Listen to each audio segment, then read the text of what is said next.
almost 11 a.m. I went out this morning to pick up a few bits and pieces, and it's crazy out there. It's just crazy. Every social norm you've ever experienced has changed. People won't make eye contact, they're looking and going in different directions. People are fearful. We need some management of this situation in London. In particular, I see it right now. The news spreads that London's going on a lockdown. It's not clear. The government doesn't make anything clear, and it's causing serious panic. And I think we all have to take stock and calm the fuck down. It's, I'm talking to myself here too. I mean, it's absolutely crazy right now. And I think we as individuals need to take control of the situation. Now, there's a few things I want to talk about that I think might be useful to people out there that are listening. And equally, I want to ask you folks out there to help. So, this one's been floating around for a while already, but we've got to stop people stockpiling food. If people were just buying food in the normal way, it would be fine. We have a supply chain out there that has accommodated people's food requirements for as long as I can remember. So why are people suddenly hoarding food? Which means this morning when I went out to get the nuts for my son, he has food allergies. He needs certain foods because if he doesn't get those certain foods, he'll also build allergies to those foods, and there's none on the shelf. People have come in and bought 6 or 7 packs of something when they only need 1, which means now I can't get the food my son needs. It's just not right. And so then when I finally find some food that we can buy that he can eat, there's 3 packets there, and my instinct is to take all 3 as well. It's insane. I took 1. I think if I take 3, I'm falling into the trap everyone else is falling into. And I understand why, but we've got to fight back, folks, because this panic is going to cause more pain, more suffering, more deaths maybe than the actual virus itself, and we have to call it. At the same time, I think there's some things that we can all do to try and help. So this morning when I was in the local grocers, they're overwhelmed. The frontline people, I mean, at the hospitals, of course, overwhelmed, but even in supermarkets and stuff like that, people are just overwhelmed with the emotion and the drive. So, there's a few things I think we should try and do to help these local business owners. This morning when I saw the local shop here called Pomona, the owner who was looking stressed, I asked him if I could do anything to help him. He mentioned to me that his normal suppliers, his B2B, the business-to-business suppliers, can't deliver either. So I offered to go pick up his supplies and bring them to his shop, just doing whatever I can to support, not just get supplies for myself, but get supplies to his shop so he can supply to his customers. And so, he said to me, it's my business problem, not yours. And my point is, no, it's not just your problem. Martin, his name is. It's not just his problem, it's all of our problem. If people can't get food, then they're panic buying, of course, and panic buying then equals everyone can't get what they need. So if you can see your local shop is struggling, and I don't care if it's a big chain, or you offer to help in any way you can, is my view. If you're healthy and you've got transport, you've got the ability, like I've got a car, I can go pick up that stuff from his suppliers and get it to the shop, then I'm going to do it. And I'm asking you folks to also do it too. I'm asking you to share this message and ask other people to do it too. It's time to step up. It's time to do the right thing and help. And so that's why I'm doing this live stream right now. I also want to do everything I can to help. My background is communications. I feel like the only thing I'm good at is business. So the other thing I want to do is trying to get the message out.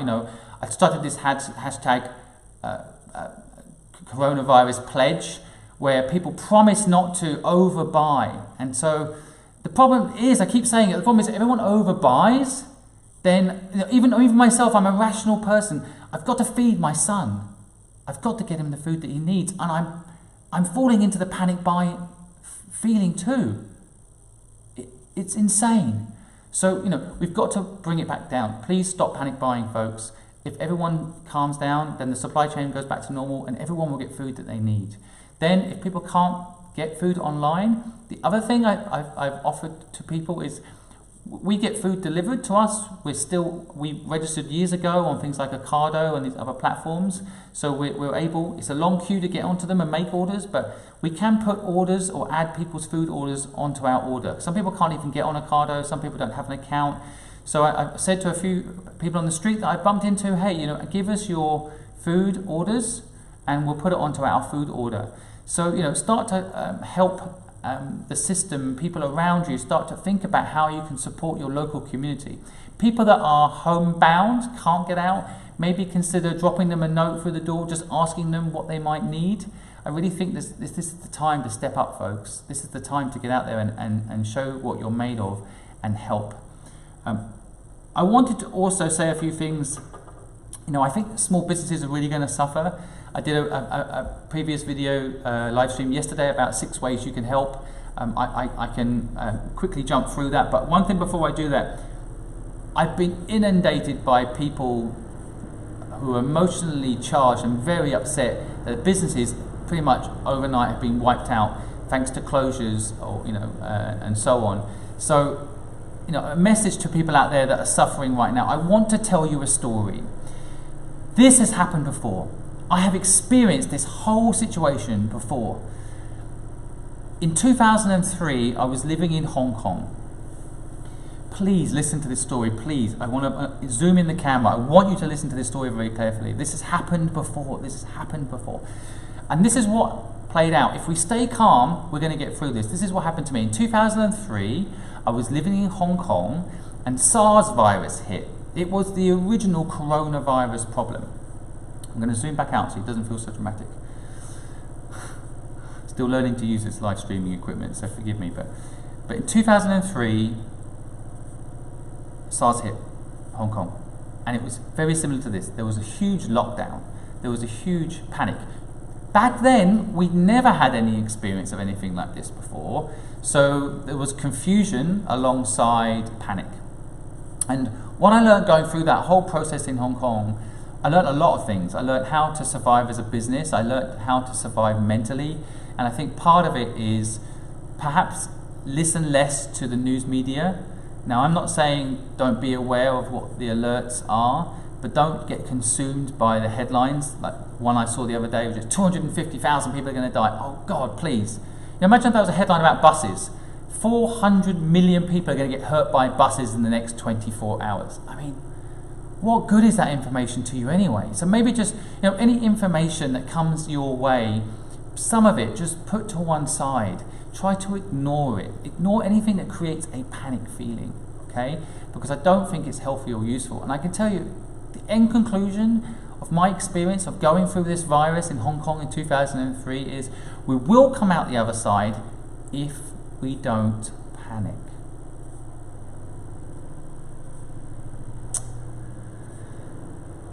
So, I just wanted to do a quick live stream to ask this of people. I know a lot of people are actually, funnily enough, right now out there probably buying food and panicking. So I'm sure, I'm hoping this message will get shared and people will comment and try to do some of the things that I've mentioned. I want you to know, if you're a small business owner, that it will be okay. This virus will pass. You will be able to resume your businesses. There is, what we call in startup world a cockroach survival syndrome right now, where I do think business-wise, you just need to think about how to survive for a short period of time. I did it by completely re-engineering my business during SARS in 2003. We shifted all of our focus onto doing online support services. I think you guys can do the same. I saw a few days ago, I mentioned this already in a previous post, but I saw a few days ago someone mentioned their yoga business, which they can't, of course, do anymore. And the income from that yoga business is what fed their family. So they've switched it to doing yoga sessions every morning online, and people can log in. And if people want to make a contribution, if they like the yoga class, then they can. And I think that's just brilliant. You've got to innovate and adapt right now. And that's how you're going to survive if you're a small business owner out there. But I also want to say to people that aren't necessarily small business owners, but you can help. And there's quite a few ways you can help. Okay, so first of all, frankly, just going to your local small business social media pages and giving a comment like anything I can do to help, or we're here to support, or any message you put out that you want me to share, just let us know. Give them a like, give them some love. This would mean the world to people right now. I mean, just seeing Martin, the local owner of Pomona, my local supermarket, and just looking him in the eye and telling him that I'll help him or do anything to support him. Whether or not he calls me on that and eventually needs my service, that's up to him. But I can see that support means something to him, and I think it's important to show that to people. So if you don't want to go outside, you can do it on social media, and please do it. It doesn't cost you anything to just get online and give a bit of love and share and help. It doesn't cost anything. Please do it. Right. That's basically it, I think, folks. I mean, please, please, please share this message. Tell people not to panic buy. Please tell people not to panic generally. This virus will pass if we stay calm. In theory, imagine if we all go indoors for 14 days, then this virus can't spread. It should be the end of it, okay? But equally at the same time, those that are healthy need to help those that aren't and get food to them and so on. So, things like the supermarket ordering share idea could be a lifeline and reduce this virus further. So I could go on and on and on and on about this, folks. I know it's a stressful time. Even taking time out to listen to this message from me probably isn't your priority, but I hope we can get the word out that we're stronger together and that we're better than this virus, and that we're not going to let this virus change us and not let this virus make us panic. And if we don't panic, we will get through it. All right, so that's it. I've got a few people messaging me now. Yeah, so love how we feel. Thanks for your comment. I completely agree. The news is there to be checked and not to be watched. That's a very good bit of advice, actually. That's kind of what I'm saying, but said in an even better way. So thank you. Love how we feel. I think basically, the news is not something to consume us. You just want to get basics on what you need to do, but I don't think read it all the time. Now, I worry that some of these new channels are trying to profit from clickbait or trying to fight for clicks, and that's wrong. And I don't think it's healthy for people to be obsessed by the news. So, yeah, that's a good one. Thanks very much, John. Yeah, I appreciate your comments. Let's spread the word. I appreciate what you're doing too to try and help people. We've really all got to pull together right now and fight. And so, okay, guys, I know these live streams you won't be able to listen forever. So I just wanted to jump out there and tell everyone what I'm thinking and how you might be able to help. A few practical ways you might be able to help. Once the things calm down, I could go back into. Into like how you could help. So buying gift vouchers from your local small businesses to give them some cash flow support could be amazing. Even buying people's services in advance. So my osteo, I just bought 10 sessions from him. There's nothing wrong with me right now, but I know his business is suffering. And so I don't want him to suffer. He's helped me when I've suffered, so I've tried to help him. So I buy 10 sessions in advance. I'm sure I'll use them at some point in the future, but the main idea really is to help with cash flow in his business. You guys can do that. I also think that being digital savvy, if you're out there and you're digital savvy, maybe you can help some of your local businesses get online. You could help them, if you're sitting at home and you've got digital skills in any way, maybe you could think about building a website for these local businesses and help them communicate with their customers and so on. I know, for example, my local store here, Pomona, doesn't really have a website. So, this sort of thing means that people don't know when he's open, when he's closed, what's going to happen. And so it's just panic out there. So maybe there's things you can do like that to help. As I mentioned earlier, and maybe I'll quickly say it again, even if you've got no ability to help physically, you could perhaps go online and share love and give comments to your local musicians or your local service providers, yoga instructors, whoever's helped you and supported you in the past and now has no income, potentially no income. What you could do to help them is just go make a comment or let them know that you're thinking of them, or even as I just did this morning with Pomona, how can I help you? You know, I mentioned it earlier in case you missed it, folks. Some people are jumping on now. I can see. You know, I went to my local store and he can't get the suppliers, the B2B suppliers that normally deliver produce to him, can't get that produce to him. So I'm suggesting I'll go pick it up for him and deliver it to him. His reply, as every small business owner is, so, you know, no, Simon, it's my business problem, not yours. Actually, no, it's everybody's problem. If he can't get the food to his store, he can't get food to people, no wonder people are panicking. You know, the shelves look empty, it's going to cause panic. So, you know, it's part of it. And I know from my experience in 2003, when I lived through a virus like this in Hong Kong in 2003, we didn't panic buy. That was a big reason why I think we got through it. People bought what they needed. And then you know, who's ever worried about buying food in the UK? I mean, we've got farms galore around us. If one country's not got a problem with food, it's this country. So people, as long as you don't overbuy, then, you know, if you're buying 4 loaves of bread, like I saw someone doing this morning, and I had to say something to them, don't buy 4 loaves of bread. You know, you get loaves of bread every single day are made. You don't worry. You're going to get your bread. You know, if you buy 4 loaves of bread, that means someone that normally gets a loaf of bread today can't get it. And so, you know, I've got a son with food allergies. He needs to eat certain foods to make sure those food allergies don't increase or get worse. So I can't find those foods this morning because people are buying them up left, right and centre. You know, it's just not right. People have got to calm down, including me. So that's it, folks. I think I'm going to jump off now because I'm getting emotional, but I please ask you guys to be who I know most of you are, good people, and help in any way you can. And I'm going to do the same. That's why I'm doing this live stream now. I want to get the word out. There are a lot of things you could do. I don't want to keep repeating, but I'm just worried that some people now jumping on might have missed this point. If, for example, you have a home delivery service plugged in, for example, I have Ocado, I registered years ago. You can't register right now. They don't let new registrations on. I am able to schedule, it's not easy, but I'm able to schedule a once-a-week delivery. So far, so good. Had one delayed, one almost cancelled, but managed to still get it. And I checked on the street if people need any food, and I added some orders from people on the street onto my Ocado delivery so that they can get some food. The things like this that you can do. So if you're lucky and you've got delivery system sorted, maybe consider who you can help out and share that luck.